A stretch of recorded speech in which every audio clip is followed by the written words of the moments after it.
Hello, everyone. Welcome to the Interfaith Pastor. I'm Pastor Susan Strauss. I'm a member of the Evangelical Lutheran Church in America and a pastor of Lutheran Church of the Good Shepherd in Burlingame, California. And this is the first of what I hope will be a series of videos on how we as Christians look at some of our writings, sacred writings, traditions, language in relationship to our engagement with other religions. And what a day to start, right? Fifth Sunday of Easter, and this cycle of readings for our church comes from the Gospel of John, the 14th chapter. And my particular interest today is in verse 6, when Jesus says, "I am the way, the truth, and the life.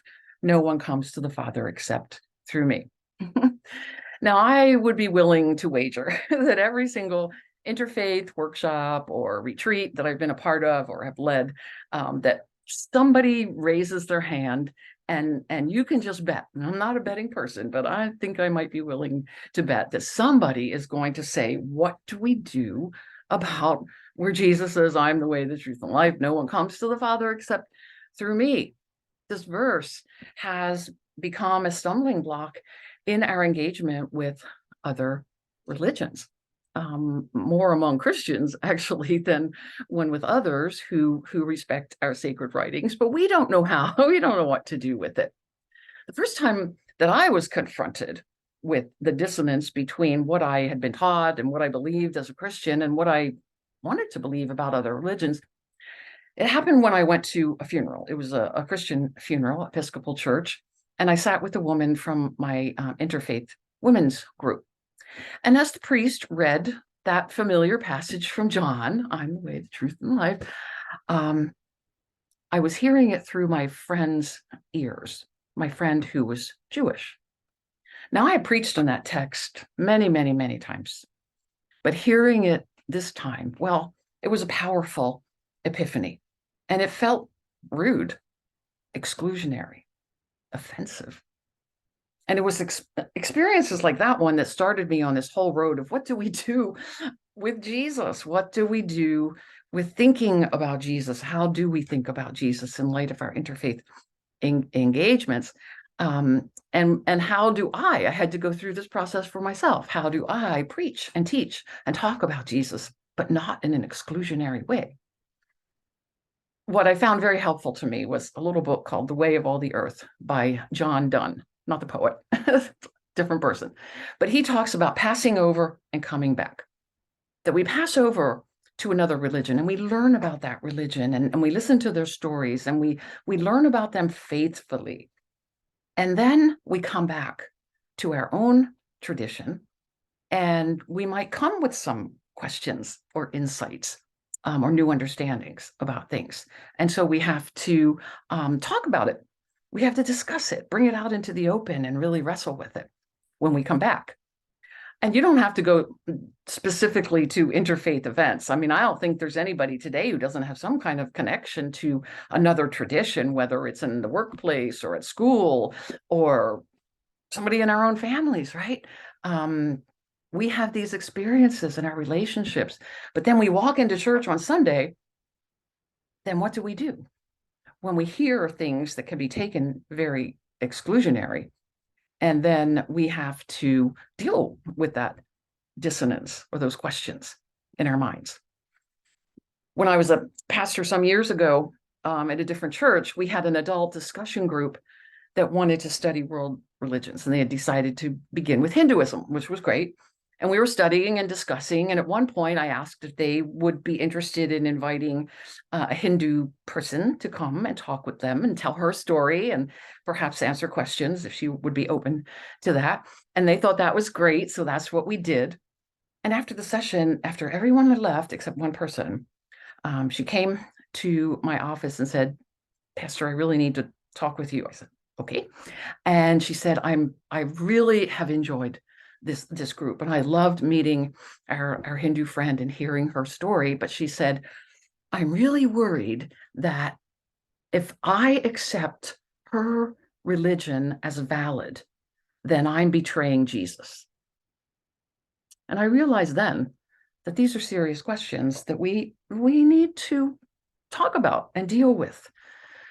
And I think that most of us would love to have quick and easy answers when somebody asks the question. Okay, well, what do you do about that passage? Everybody wants the quick elevator answer. But really, it's more complex than that.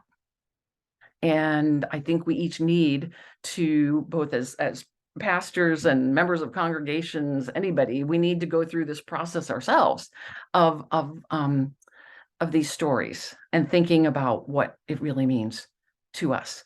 I actually collect what people have written, commentaries on this, or articles, or ways of thinking about this passage. I put them all into a file. And so I know that it's quite complex, and it can mean, depending on where you're coming from, whether you're coming from the high Christology of John, where Christ is the Logos at the beginning of creation, or you're coming from the more down-to-earth stories of the other three Gospels and the teachings of Jesus. These are all things that have to be taken into consideration. Now, my favorite response, the best that I've heard, and really the one that maybe makes the most sense to most people. Diana Eck is the founder of the Pluralism Project at Harvard University. And she describes in one of her books, I believe it's Encountering God, I think so. But she says that the answer to the question, I am the way, the truth, and the life, we have to look not at the answer, but at the question. What was the question?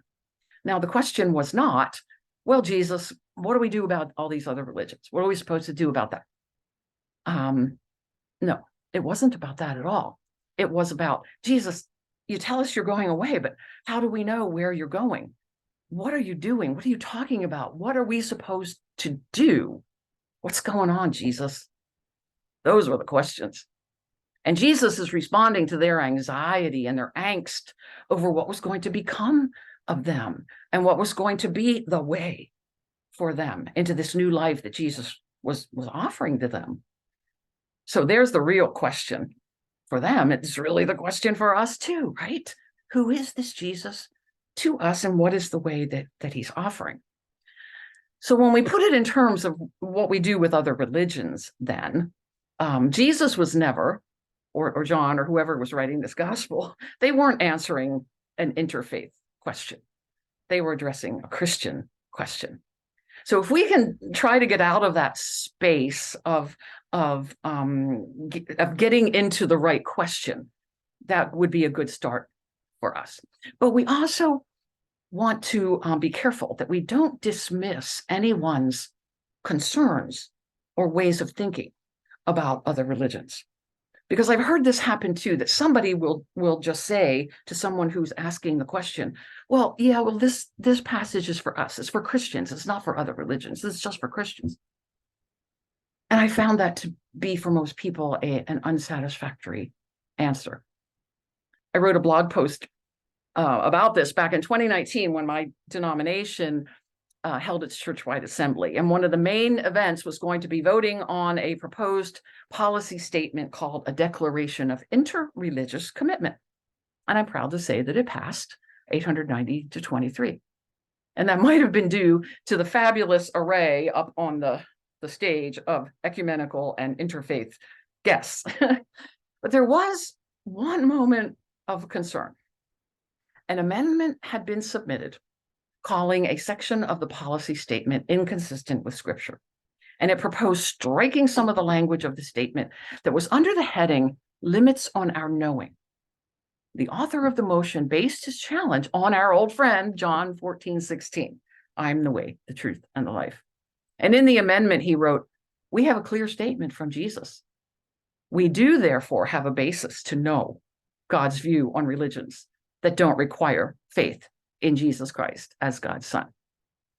And speaking from the floor, he added, I'm here to speak truth to power, even if it's an inconvenient truth. And I would urge this assembly to repudiate and repent of any false teachings. The only other person who came to the microphone stated, I'm embarrassed that we're having this conversation in front of our interfaith guests. And then the motion to amend was overwhelmingly defeated, and the policy statement went on to be adopted. Now, don't get me wrong, I'm delighted that the statement was adopted, but I'm also disappointed that this very real and very appropriate question was not adequately addressed. To be fair, I doubt it could have been adequately addressed in the context of, Robert's Rules of Order and the amendments discussion time at a big assembly. But I have to wonder how many other voting members had similar questions, but not the courage of this one lone amendment maker. And having the discussion with all the interfaith guests standing right there on the stage might surely have been a deterrent.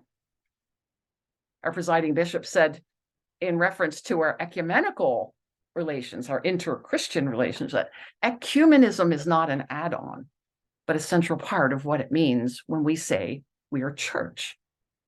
Now, I know even that's a stretch for many congregations, but I do wish that our inter-religious relations could also be central to what it means to be church.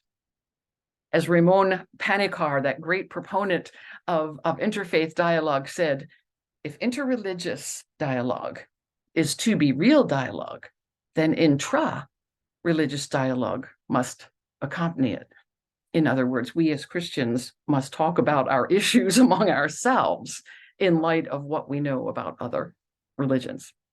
So we have to take everyone's questions seriously and listen to their concerns. Ask about, what's your experience with another religion? What's going on? Is there somebody in your family? And we find like, oh my goodness, my daughter just married a Buddhist and I don't know what to do about that. And what about the children? And what about the baptisms? And all these kinds of questions.